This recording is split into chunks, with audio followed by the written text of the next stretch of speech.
Hello and welcome back to Toy Thursday with Johnny Tiger on February 2nd, 2023. It is incredible how we are barely getting used to 2023 and we're in February already. Yeah, time seems to fly by. We are having fun. At least I hope you are having fun. I certainly am. So far, anyway, there's been a lot of going on this year. Hopefully, I will be unveiling the Johnny Tiger tactile art products where you guys can buy my very own artworks. Uh, I will talk a little bit more about them in future videos as we get closer to the time. Suffice to say, very soon, this at somewhere around the end of February, probably February 26th, I'll be selling some of these tactile artwork at a local art market here in the Vancouver area. So those of you who are local to me, uh, keep tuned for more information, and maybe you can come and see me in person and say hi, and maybe get a unique piece of tactile art all for yourself. These tactile art are one of a kind. I know people say that all the time, but when it comes to these tactile art, they really, really are because I'm drawing everything by hand, so it's not like there's 10 or 20 copies of everything. So for every piece, there's only going to be one. They have a unique serial number to go with them. So for those of you who are more inclined to collect and trying to have everything lined up, you can actually collect them via serial number uh, in the future, like that. Um, but yeah, every piece there's only going to be one in the world. So yeah, definitely keep tuned about that coming up soon. But today we're going to continue my sadly truncated Toy Thursday from last week when I'm showing you guys what I came back from California from my vacation. And I believe, without further ado, I believe we ended our video on this figure and this view, this winged angelic figure, looking at him from the back. So we are going to jump right in and continue as we left off. This, my friend, is Sun Man. Yeah, I know the name is just silly. He is from the sort of the Masters of the Universe subline made by Mattel in the Masterverse toy line. It's one of my recent acquisitions. Now, as I mentioned in the previous video, we are going to come back in future episode to look at these figures in detail. So I'm not going to dwell on them too much. Suffice to say, I was in the process of paring down my pre-orders and taking off the ones I really didn't think I would want. And Sandman almost got cut. I almost canceled him from my pre-order, and only at the last minute when I saw that he is an angelic winged figure. And I thought, no, no, no, I need another angel like guy in my collection. So I kept him on, and I am so glad I did because he is a very impressive, imposing, good looking action figure. Now, if you're like me and you don't know who Sandman is, that's okay because a lot of people don't. Uh, but I would go out of my way to recommend that you do a YouTube search or Google search on the creation, the origin of Sandman, and from the Masters of the Universe. And the story is very heartwarming. He was one of the earliest example of a black superhero, and one of the example that you don't need to be a successful comic book artist or toy maker to get something done, and that something wonderful may happen that you didn't even imagine. Like honestly, the creation, the origin of Sandman, how he became one of the earliest examples of a black superhero. It's very, very worthwhile reading. even if you don't know the character. This guy is just awesome in hand. His wings are amazing. They're big and majestic and articulated, and he has a very sturdy, uh, muscular build, even with his armors, and he comes with a shield and a short spear. I am thinking that the spear is kind of referencing the African assegai spear, but I may be wrong about that. I'm just guessing. I mean, come on, he's a black hero using a short spear, so no, I'm obviously drawing reference where I think there is reference. But no matter if I'm right or wrong, it's a very nice action figure. Feels good in the hand, very sturdy. The wings, now I will say this, the wings are a little bit loose. So posing him is a bit challenging sometimes because the wings seem to knock him off balance very easily. So posing him was a bit frustrating. But in the end, paired with his amazing creation story and this very uh, cool action figure, angelic figure design, I am very glad that I was able to keep him on the pre-order list and I didn't cancel him. Moving on to our next figure. Here is an action figure that definitely have some nostalgic value for me personally, and I've been waiting for quite a while. However, he did turn out to be a bit of a disappointment. This is the Scorpion from Spider-Man. Now, I've mentioned many times I'm not a big Spider-Man fan. However, I love the sheer amount of interesting villains, enemies Spider-Man have. So I did collect a lot of Spider-Man villains, and Scorpion is one that I remember fondly uh, when I was like 14, 13 or 14 years old, getting my first Toy Biz made Scorpion figure in the 5-inch line. He had this gimmick where you push a button and it will lift up his scorpion tail to strike. Uh, it it's cool. Like I love the character design, and I've been waiting for a long time to get a scorpion action figure in a modern size, modern scale. And finally, Hasbro put him out late last year in the Spider-Man Retro line, and I was able to acquire him. Now, this figure has most of the things that what a scorpion figure needs. Posable tail. Yeah, the tail is gigantic. The tail is, I think if I stretch this tail out, it's almost 12, 15 inches at least. It's huge. So yeah, okay, the tail is really cool. Uh, got a bald, shaven head and uh, the muscular body and all that stuff.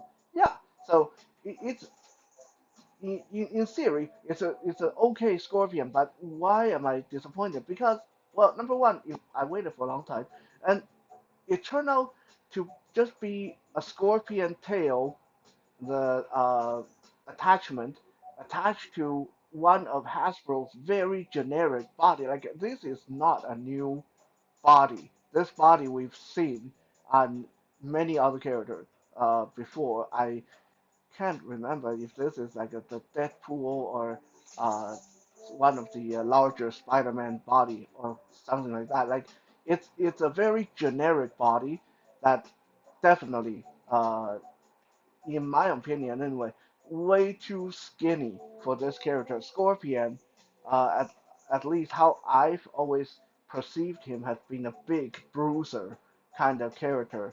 Uh, Even back in the 5-inch line, he was always made to be quite bulky, quite large, not on the same scale as, say, someone like Venom, but he at least have to be bigger than a character like Deadpool, for example. But this body, this figure, is made basically the same size, if not even a little bit smaller than Deadpool action figure. So I think they messed up with the size, and he's just way too scrawny.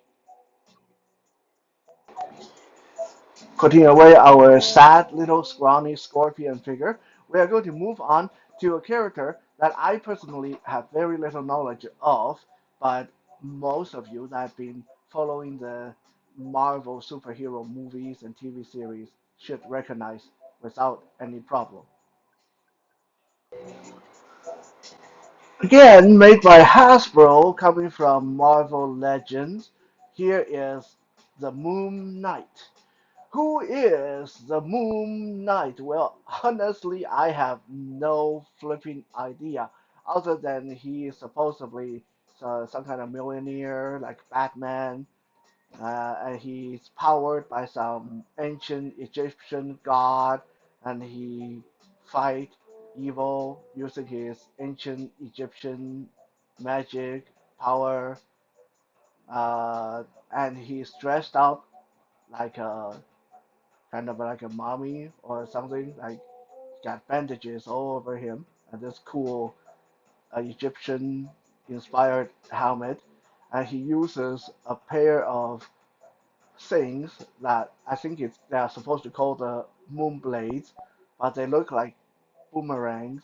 So I guess he throws things at people like Batman.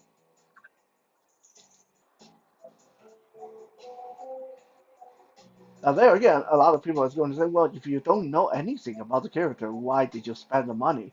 And again, I will tell you because part of the fun of collecting for me as a blind person is I get to learn about pop culture icons. And so while you guys sit at home watching TV, as soon as someone mentioned Moon Knight, you might have an idea of who they're talking about. For me, I have no idea. There's no reference point for me. At least now, with the action figure of Moon Knight in my hand, I have somewhere to start. I sort of know that what people are talking about when they mention Moon Knight. I can have a picture in my head. And then, from there, it might inspire me to go read up on the character, which I will do uh, sometime in the future.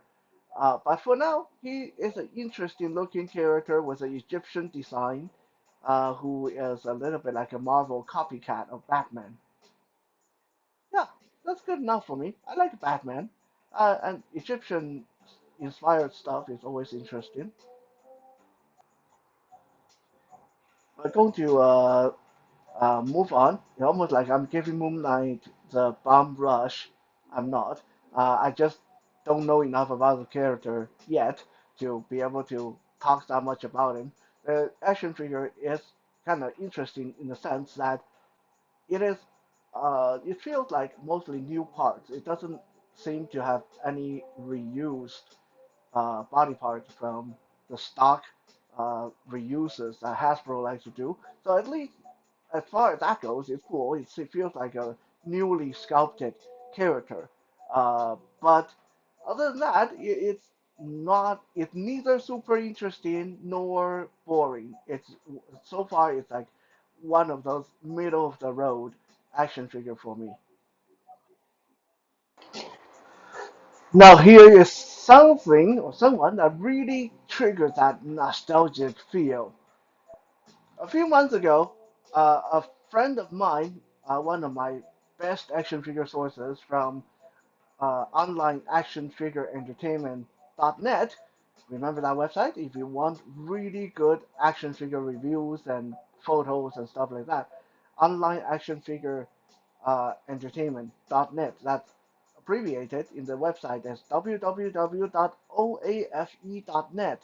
Now, one of the guys from OAF, I just call it OAF, uh, he sent me an email, and he said, "Hey, I know that you've been looking for an action figure of Spawn that look the closest to the original Spawn, and McFarlane has just released in the Mortal Kombat toy line this figure called the Shadow of Spawn, and it's built almost on the exact original look, original design of the Spawn character.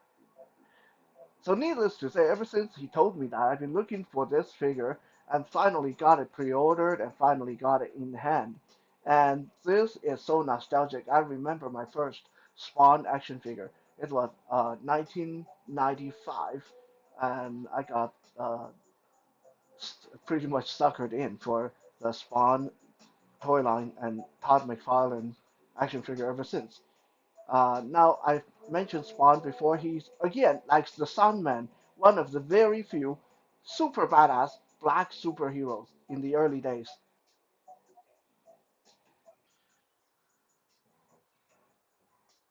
But unlike your generic superheroes who just walk around want to do good things for good things reason, Spawn, or aka Al Simon, he's not. He's a undead, demonic general of hell, or at least he's being groomed to become hell's general. But because he got tricked into that deal by the devil, or in their universe, what amounts to the devil, um, he's fighting against his conditioning. So he's doing good things, but he's a demon, and he's trying to fight hell's influence. And at the same time, he has to dodge angels sent by the heaven to neutralize him. So he's like getting it from both sides. Really, really lousy deal. But he's super, super cool. Got all kind of cool superhuman demonic powers that he uses in battle. And in his prior, when he was alive, in his prior life, he was a special forces soldier and assassin for the government.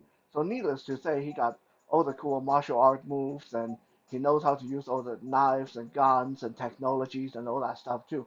So that's basically Spawn in a nutshell. He's this special forces soldier who died, and because of his love for his wife, he made a deal with the devil to come back, allow him to come back to see his wife, and in return, he would become a Hell Spawn and lead Hell's army. But after he returned, he realized that devil has tricked him, and things didn't work out the way he thought they would, and now he's got all this demonic power, and both hell and heaven hunting for him.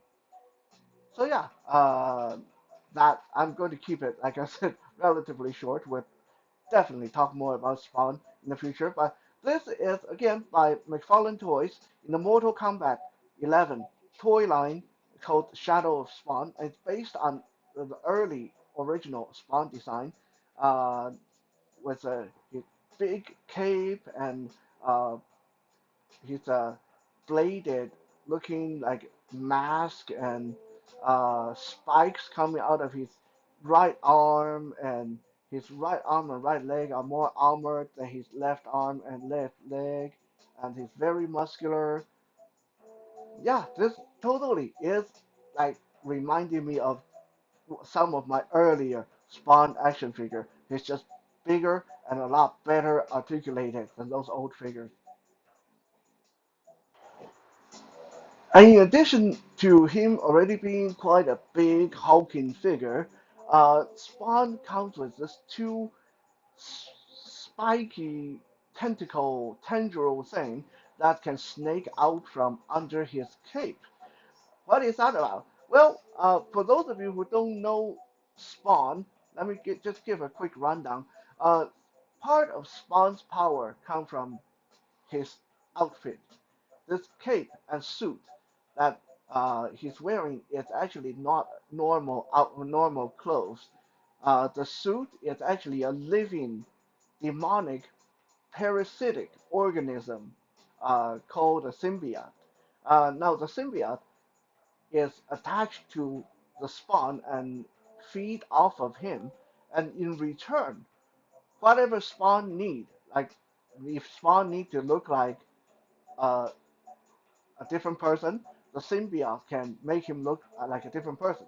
If Spawn need the symbiote to turn into weapons like swords and axes. The symbiote can do that. If Spawn need wings, the symbiote can turn into wings. If Spawn need a cape, it will turn into cape. So it's this living parasite that can obey him and shape shift to suit whatever he needs. And quite often, it takes the form of his giant cape and his mask and his outfit and his armor. But when he's fighting, the symbiote can turn into like parts of the symbiote can turn into this spiky bladed tentacle thing that grab his opponent. So definitely give him a element of surprise there.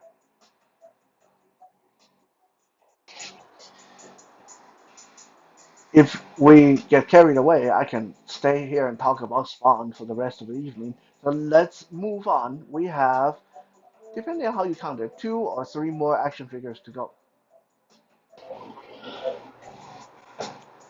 Now we have these two little fairy warriors or little lady fairy warriors. Uh, and these are pretty special because this is the first time I've gotten any action figure from Boss Fight Studio.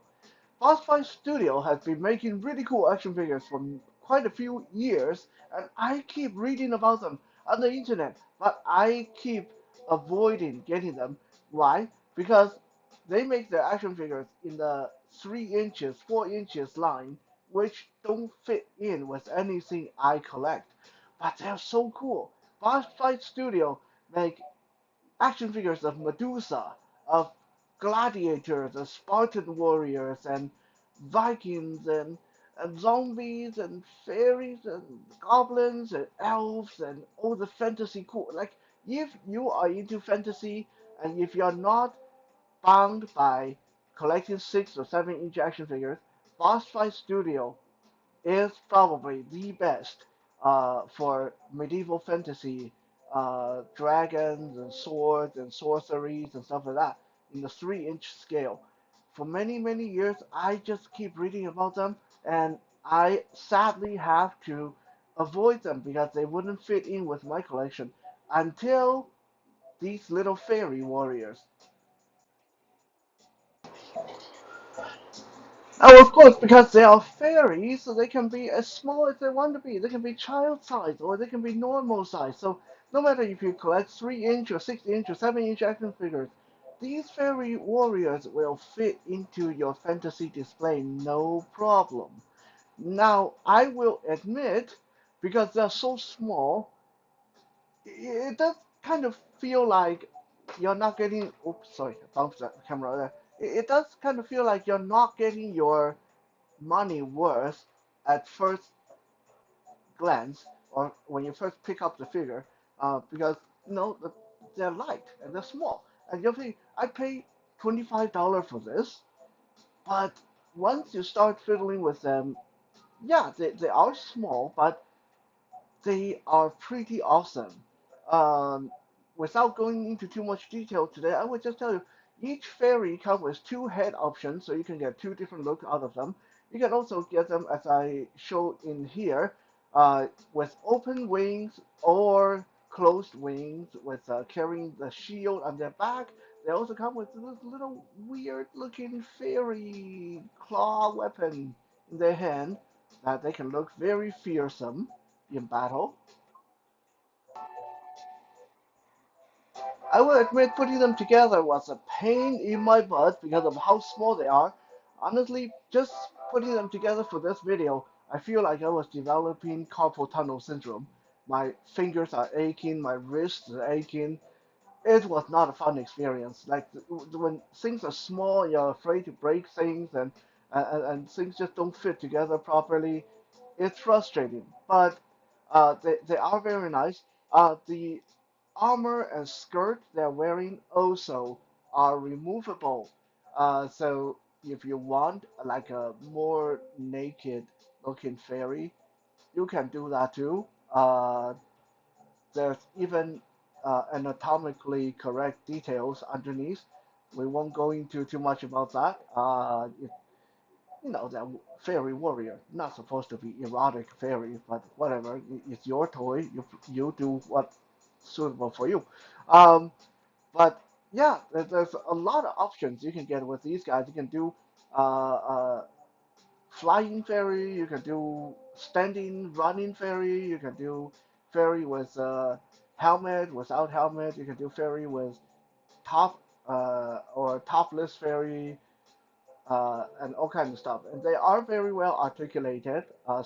Everything that you want that should move.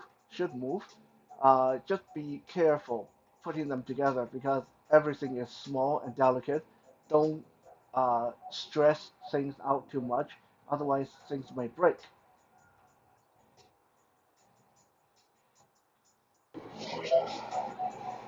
Here is a Captain America action figure for size comparison, and you can see how a 60-inch Captain America will towers over our little fairy warrior. But like I said, because they're fairy, so yeah, they can be small, no problem. Our last and arguably the treasure of the treasure from this bunch is Vlasha from a Chinese company called Z-Ray Studio. Now, this is one of those action figures that is definitely not a toy. If you look at her biography on her package, Blasha is a gladiatrix? Yeah, like a female gladiator. Anyway, the toy line is called Combatants Fight for Glory.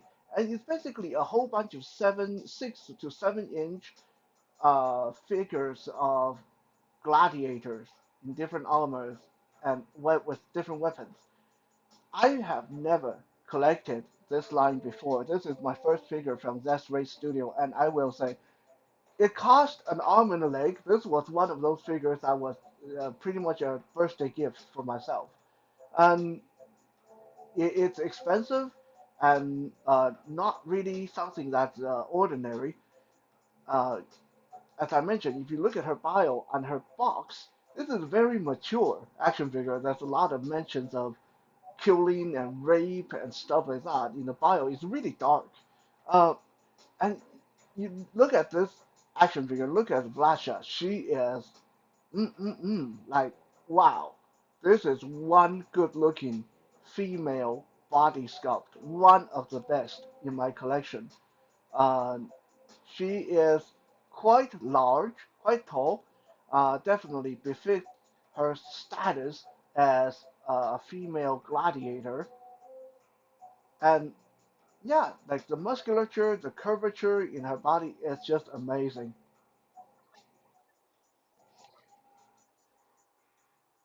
She has short-ish hair, but she also comes with another look. Like you can get her to wear her helmet as well.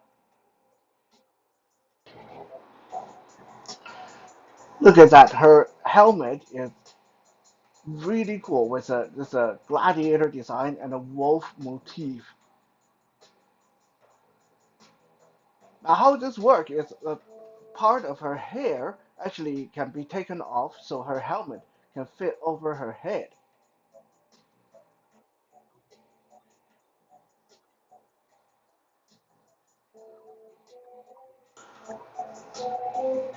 And when she's not fighting, you can have her carry her helmet under her arm like this.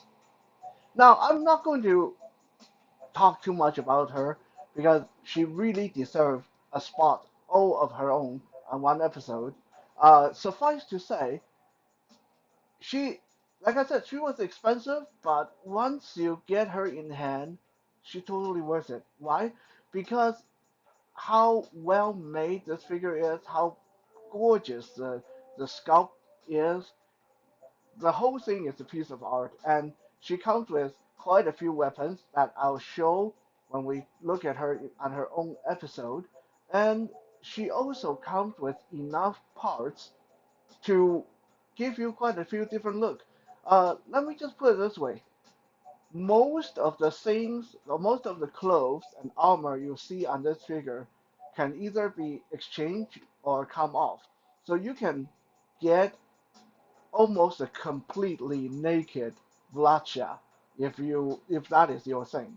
Uh, like yeah, uh, even her underwear can come off. That's how crazy this action figure is. We'll bring Captain America back in for a quick size comparison to see how big our gladiator lady is.